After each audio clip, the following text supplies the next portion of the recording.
এসেছে, রাসূল এসেছে, হাবিব এসেছে।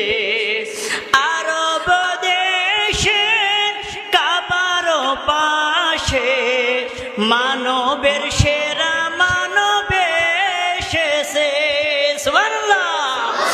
আমিনার কোলে চন্দ্র দোলে, পাখিরা ডালে ডালে গান ধরেছে। সুবহানাল্লাহ।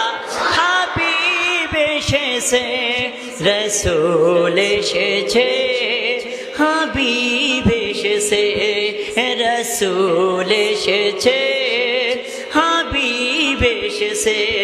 আকাশের তারাগুলি ঝিলিমিলি ঝিলিমিলি জ্বলছে, ডালে ডালে ফুলগুলি সৌরভে দুলছে। রাসূল এসেছে, হাবিব এসেছে, রাসূল এসেছে, হাবিব এসেছে।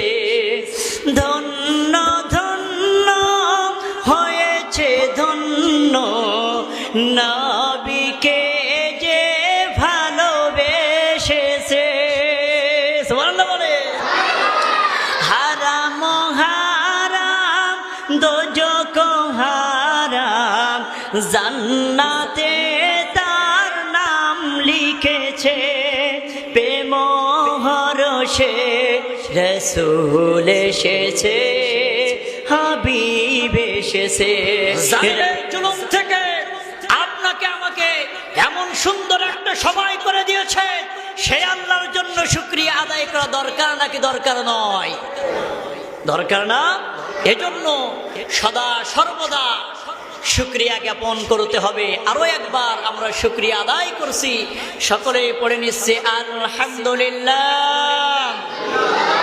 লক্ষ কোটি দুরূদ আর সালাম আকায়ে নামদার তাজদারে মদিনা, যিনি ছিলেন ময়দানেরও বীর, যিনি ছিলেন খানকারও পীর। শুধু খানকার পীর ছিলেন না, শুধু ময়দানের বীর ছিলেন না, সব জায়গায় যিনি নেতৃত্ব দিয়েছিলেন, hour leader of leader Muhammad সাল্লাল্লাহু আলাইহি ওয়াসাল্লাম।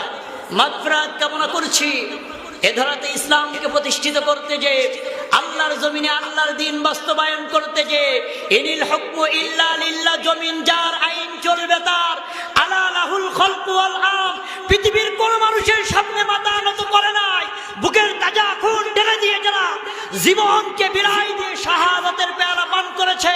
5ই আগস্টে আমরা দেখেছি মুগ্ধকে, 5ই আগস্টে আমরা দেখেছি আবু সাইদকে বুক টান টান করে দিতে। এভাবে যারা আল্লাহর জমিনে দিন বিজয় করার জন্য শাহাদাতের পেয়ালা পান করেছেন, আল্লাহ রাব্বুল আলামিন তাদের মর্যাদা আরো বুলন্দ করে দিন, বলছি আল্লাহুম্মা আমিন।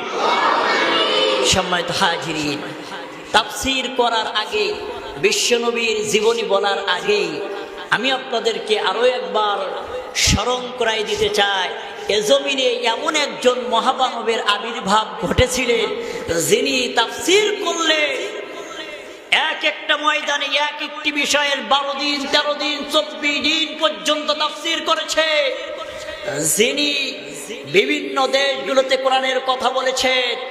শুধু জাতির মানুষ না, বিধর্মী মানুষগুলো চাতক পাখির ন্যায় তার কথা শুনেছে। ওই লোকটাই আসল তাফসীর কারক ছিল। কথা বলে।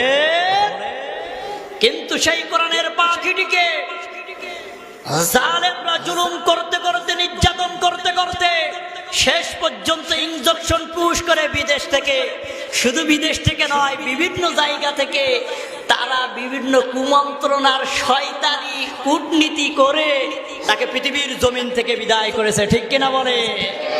সেই কোরআনের পাখির জন্য আমরা দোয়া করেছি, আল্লাহ কোরআনের পাখির কবরকে রওজাতুম মির রিয়াজুল জান্নাহ, জান্নাতের উচ্চ মাকাম বানিয়ে দেন, বলছি আল্লাহুম্মা আমিন। সম্মানিত তাওহীদি শ্রোতা, আল্লাহ সুবহানাহু ওয়া তাআলা তার রাসূলকে পৃথিবীর জমিনে পাঠাইছিলেন শুধু কি জাতির মানুষদেরকে শুধু দাওয়াতি তাবলীগ করার জন্য? শুধু কি জাতির মানুষকে ইসলাহ করার জন্য? শুধু কি জাতির মানুষদেরকে এভাবে মসজিদের মধ্যে বসবে আর বিভিন্ন আলাপ আলোচনা করবে এজন্য? না, আল্লাহ তাআলা তার রাসূলকে হেদায়েতের ডিক্লার কোরআনুল কারিম দিয়ে পাঠাইছেন, যাতে করে জাতির মানুষগুলি, পথভ্রষ্ট মানুষগুলি যাতে করে পথের দিশা পায়। ঠিক কিনা বলে? সেই রসুলকে যদি আপনি আমি না ভালোবাসতে পারি, 12ই রবিউল আউয়াল পেলেন, রবিউল মাস পেলেন, কিন্তু রসুলের ভালোবাসা অন্তরের মধ্যে নাই, রসুলের সিরাত নাই, রসুলের অনুসরণ অনুকরণ নাই, আপনার ওই দাড়ি, ওই টুপি, ওই জুব্বার 5 পয়সাও আল্লাহর কাছে মূল্য নাই। কথা ঠিক নাকি বেঠিক? আমি ভুল বললে বলবেন, সঠিক বললে সঠিক বলবেন ইনশাআল্লাহ। রসুল আসছে জাতির মানুষগুলোকে মিনাজ জুলুমাতি ইলান নূর, অন্ধকার থেকে আলোর পথ দেখানোর জন্য। কিন্তু রসুলকে শুধু ভালোবাসি, কিন্তু সব মানবো না।